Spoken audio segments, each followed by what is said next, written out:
Welcome to KRA's The Hub, the official podcast of KRA Corporation. And now get ready to hear workforce topics and trends you need to know on the go.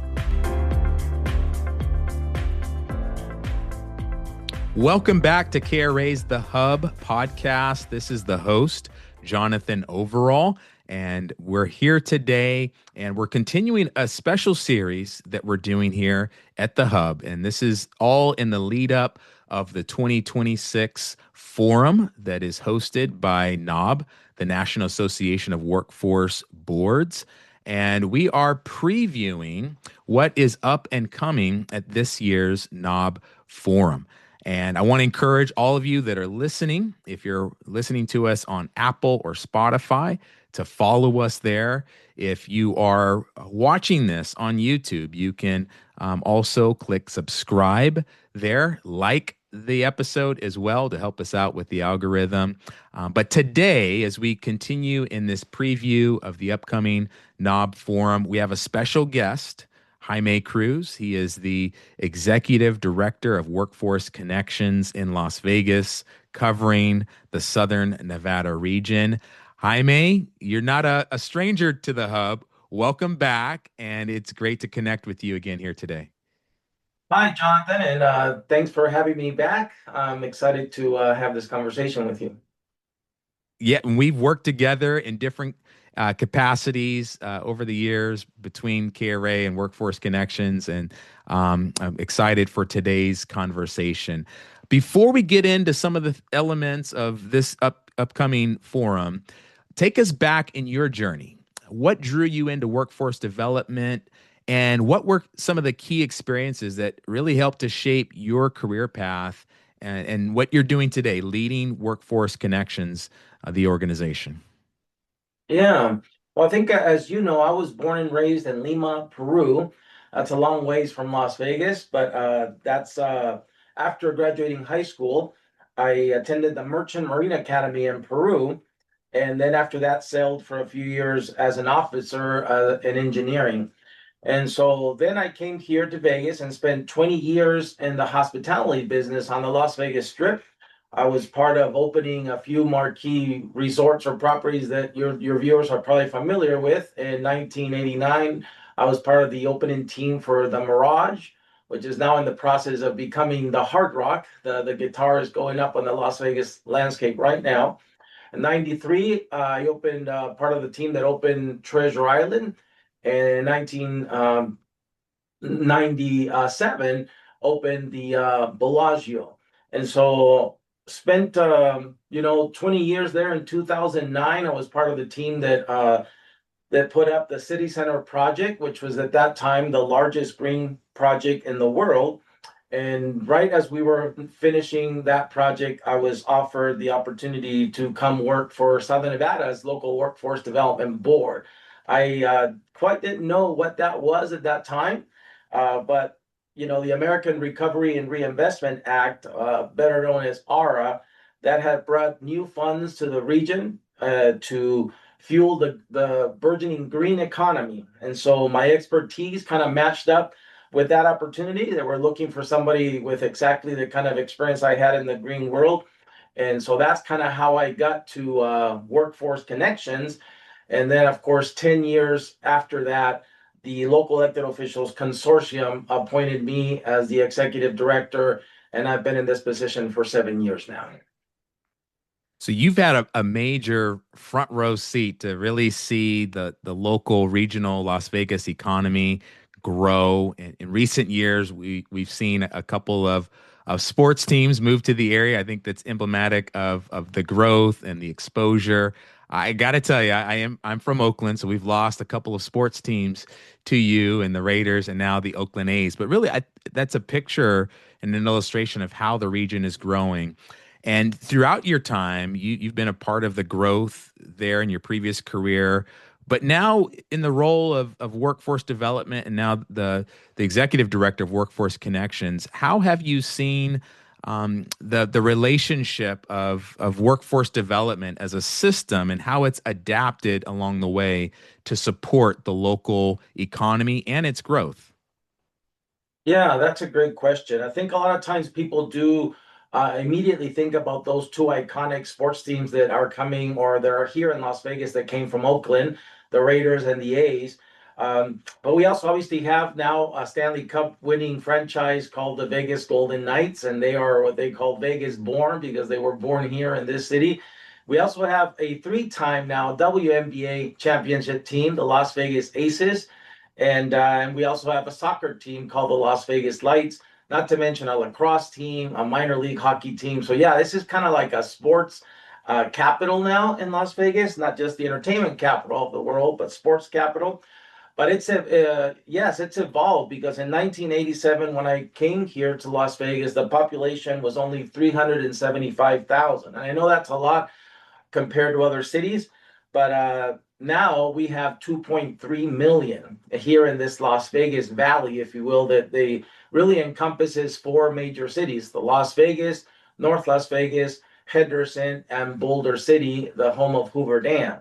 And so when you think about that, that community, if you will, the economy for many years was based only in hospitality and gaming, certainly when I came here. But now, as we've been talking about, not just with professional sports, but also with growth in industries. Now it's been almost a decade that Nevada has been very serious about diversification of the economy, and that was driven, of course, by the latest recessions that hit the this city, which is again anchored in visitors, right? They come here to live the Las Vegas experience. So for the past few years now, we've been having really intentional efforts and growing industries like healthcare, information technology, manufacturing, logistics, and more. We have big brands here like Amazon and Google and Haas Automation, which is moving here pretty quickly. Their great facility is being built right now, and when you drive by every day, there's evidence, there visual evidence that in just less than a year from now, there will be 2,500 workers moving into that factory. So I think when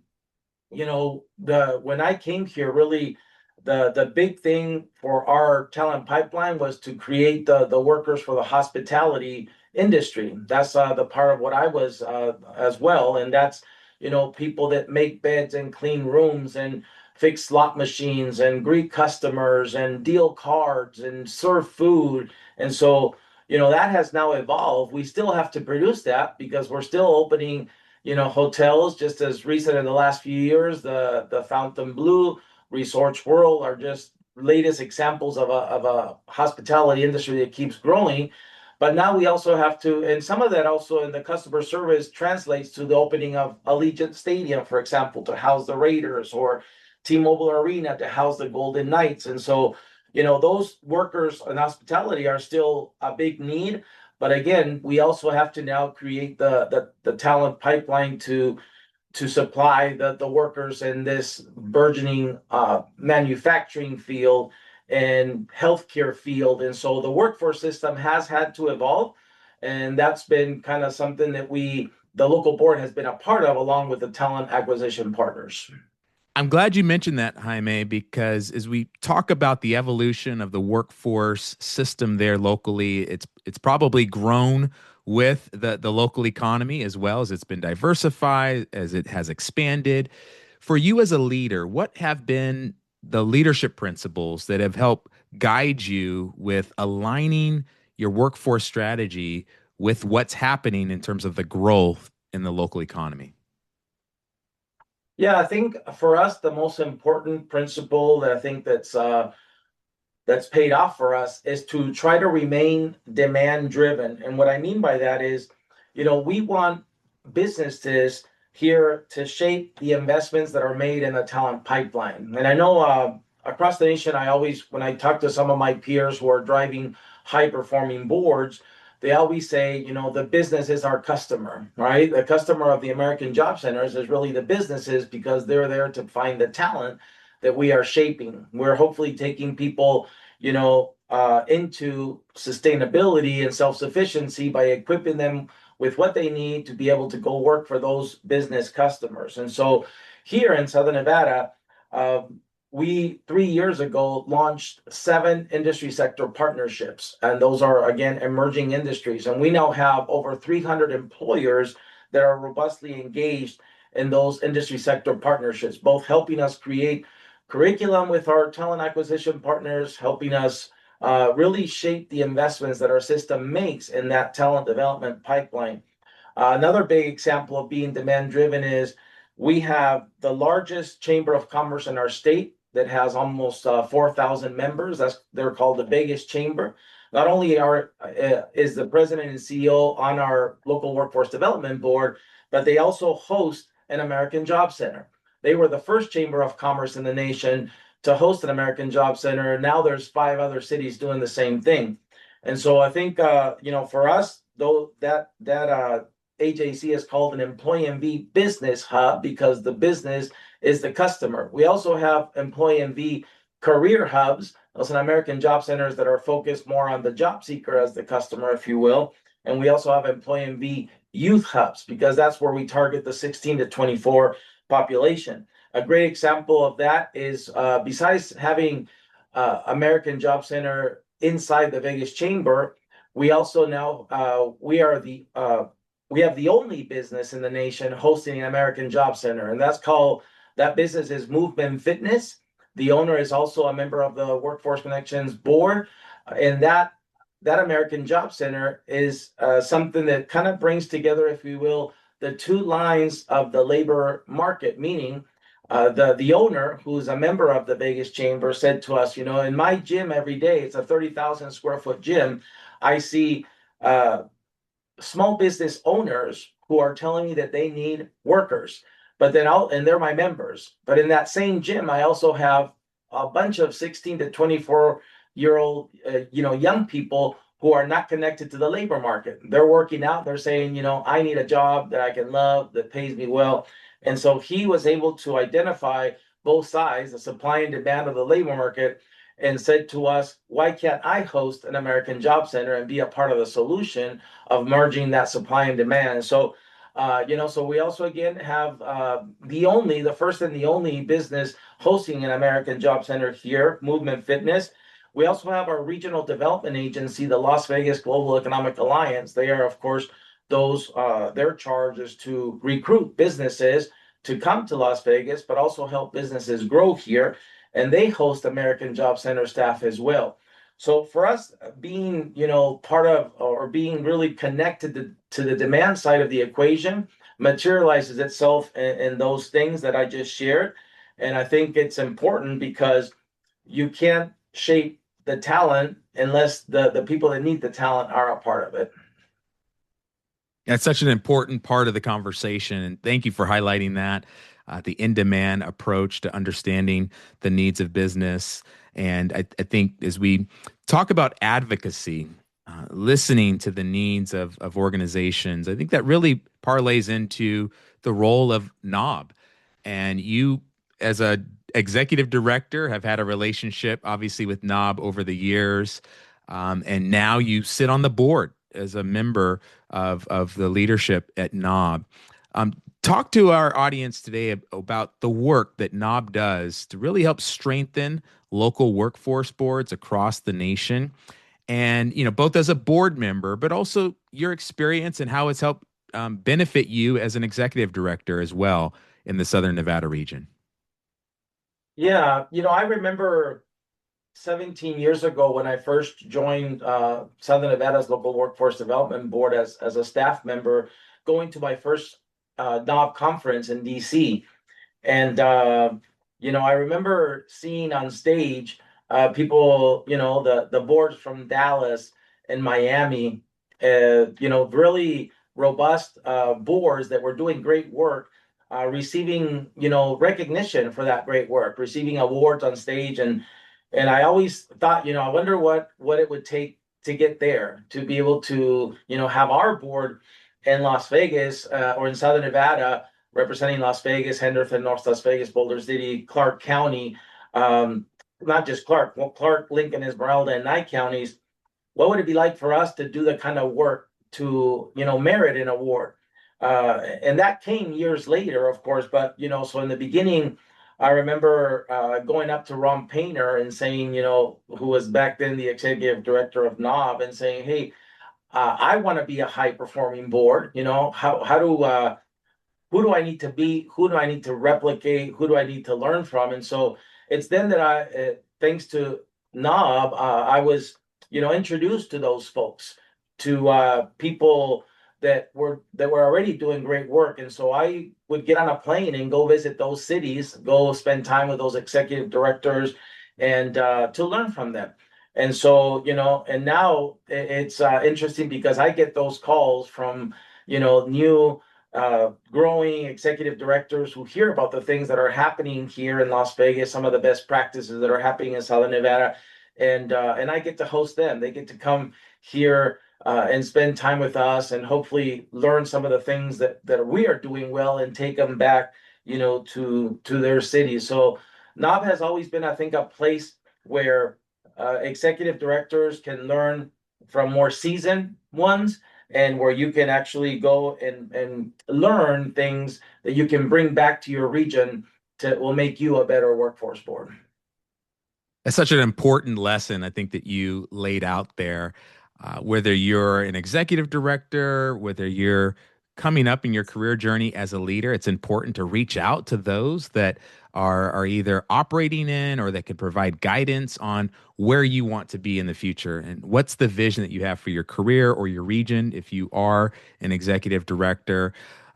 Speaking of your region, Las Vegas, we've talked about the growth, we've talked about the diversity of the local economy there.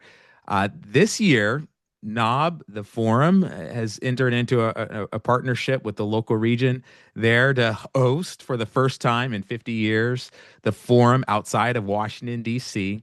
And that is taking place this year in Las Vegas. And one of the things that is unique about this year is that there is going to be a Nevada experience for attendees. And I know you're playing a role in that. What can those who are attending this year's forum expect as they engage with the region of Las Vegas, the culture, innovation, and the very special Nevada Day? What can they expect at this year's forum? Yeah, I've been told not to give away too much, but yes, I think that's exciting that there's going to be a day dedicated to, if you will, highlight what's going on in the region that's hosting the forum, right? Again, as you said, never been out of Washington, D.C. So on Nevada Day, a couple of things I can share with you is the morning plenary will include a session called the Silver State Showcase. And that's, again, us, the local board, being on stage with not all of the partners, because it would take too long to highlight everything we got going on, but we are going to highlight some of the things that we hope other people can replicate. We will have on the stage 6 very unique partners in our ecosystem. We're going to start with the State Workforce Agency, which is the Nevada Department of Employment, Training, and Rehabilitation. Chris Sewell is the director. He's on the governor's cabinet. And, it starts there. We have a strong partnership with the state and our other local board in Nevada. There's only 2 local boards, unlike California that has 46, and Texas that has 28, and Florida that has 23. We only have 2. And so Milt Stewart is the CEO of the other local board in Northern Nevada called Nevada Works. So Nevada Works in the north, Workforce Connections in the south, and the Department of Employment, Training, and Rehabilitation as our state workforce agency. The 3 of us have a really strong partnership. Together we created a state brand, or embrace, I should say, a state brand called Employee NV, which is the brand that you see in our American Job Centers, on our state workforce system online, and so forth. And so the showcase will start there, and then we'll move on to, as we said, what we believe is the demand piece of our system, that is the business community, and that will be represented by the largest chamber of commerce in our state, called the Vegas Chamber. Mary Beth Sewell is the president and CEO. Again, she's on the Workforce Connections board, and she will share why she was the first chamber of commerce in the nation to host an American Job Center, and hopefully encourage other regions to do the same. We'll also share the stage with Danielle Casey, who is the president and CEO of the Las Vegas Global Economic Alliance. Danielle is a superstar. She just joined us just a short few months ago. She's also the current president of the IEDC, the International Economic Development Council. And again, Danielle will share why she hosts American Job Center staff there in her offices and why she wants American Job Center staff to be some of the first that businesses that are considering Las Vegas for growth and expansion, for them to be some of the first people they talk to. What are the reasons why, they want to be in Las Vegas? From there, we're going to move on to two other great partners that we have, I think, that exemplifies how the system is best when you're really partnering, because no organization can do it alone. So as a local board, we're very fortunate to have our public libraries as partners. So we have four, if you will, library districts in our region, in our area here in Southern Nevada. That's the Las Vegas Clark County Library District, North Las Vegas Library District, Henderson Public Libraries, and the Boulder City Library. And so that adds up to 12 beautiful libraries that we are able to have American Job Centers there at no cost to the system.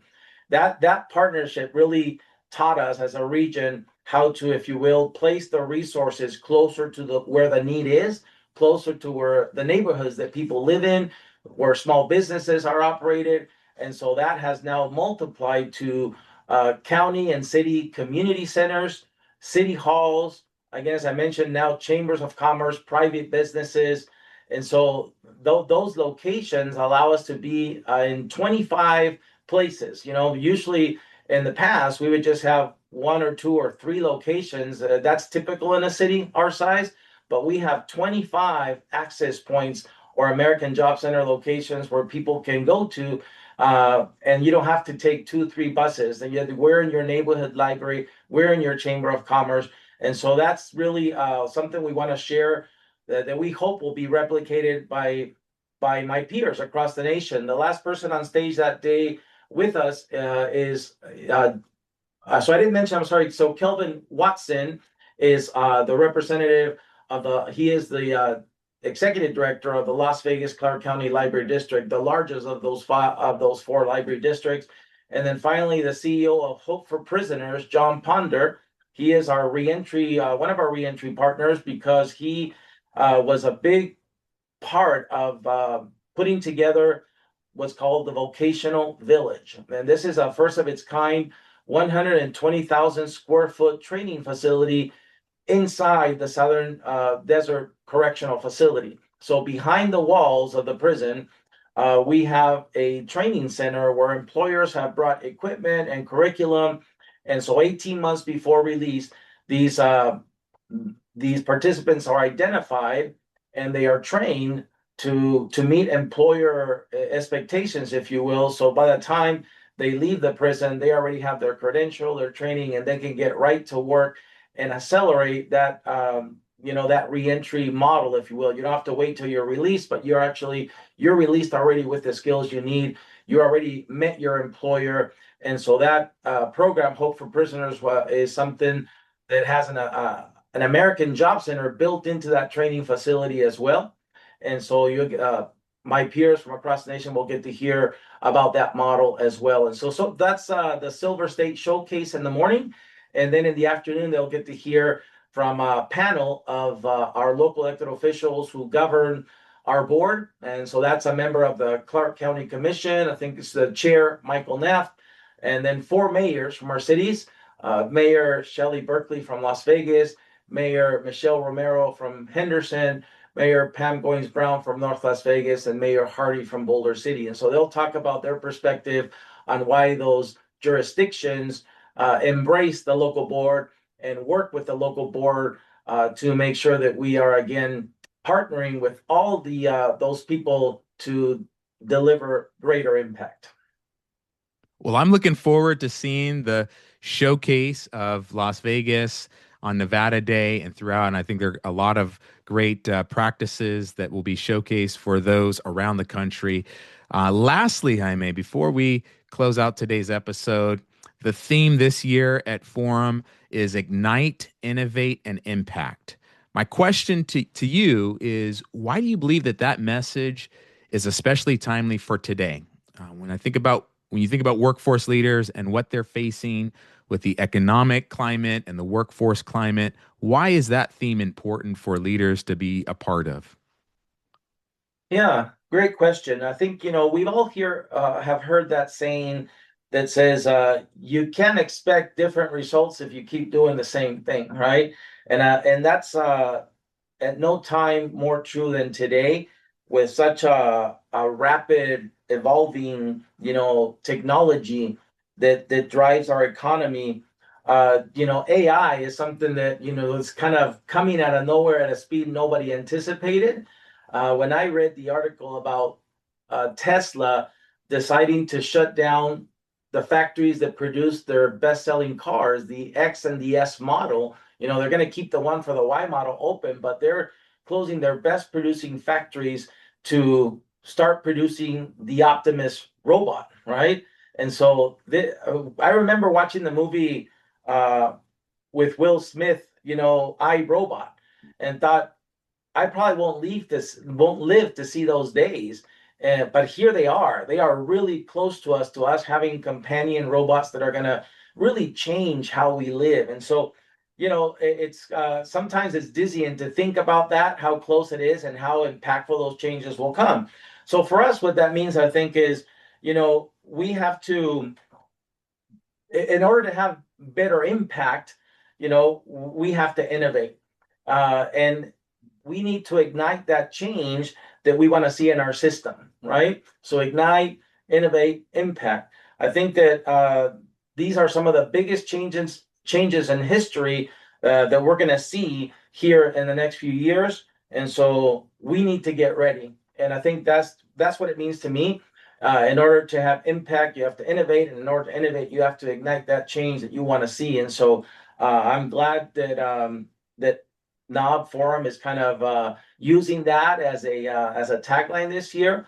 I believe that those of us in the workforce system are going to hopefully take those words and make it into reality in the work that we do every day. Well, Jaime, I want to thank you for your insights today on what's going to be happening at the forum this year, as well as workforce as an industry and your career journey. It's great to hear your background, how you've brought that into workforce development, and how you've been really at the lead of what's happening there as part of this expansion and growth in your region, and look forward to the future and what's to come, and look forward to connecting with you again in person at the forum.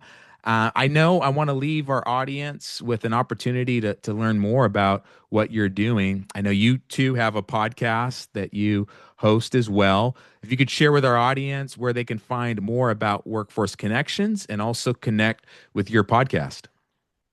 Yeah, Jonathan, thank you for having me on the podcast again for the second time here today. I've enjoyed the conversation. For anybody who wants to learn more about the work that we do, of course, our website is nvworkforceconnections.org. That's NV for Nevada, workforceconnections.org.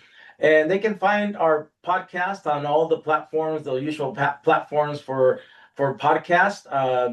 I happen to enjoy watching it on YouTube because our podcast has a cool, on the YouTube version, it has a cool unexpected bonus segment at the end that we don't have on the other audio only platforms. So if you like fun things, then definitely go to YouTube and look for the WC podcast or the Workforce Connections WC podcast. And we've had some really good episodes lately. I think the latest one that comes out this week is with Sandra Douglas Morgan. She is the first female president of the Las Vegas Raiders. Last week, we released the episode with Nikki Fargas, who's the president and CEO of the Las Vegas Aces, and three-time WNBA champions. And I believe the week before that was Mark Badane, who is the president of the Athletics, who, as you said, will be, right now we're building a stadium for the Athletics. And so, yeah, there's a lot of cool stuff to see there. Thank you again for having me today on the podcast. Well, until next time, Jaime, have a great forum, and we'll see you soon. We'll see you soon, Jonathan. Thank you for listening to KRA's The Hub. Don't forget to subscribe to the podcast on Spotify, Apple Podcasts, or wherever you listen to podcasts. To learn more about KRA Corporation, visit www.kra.com. Thanks so much for listening, and we'll be back soon with a new episode.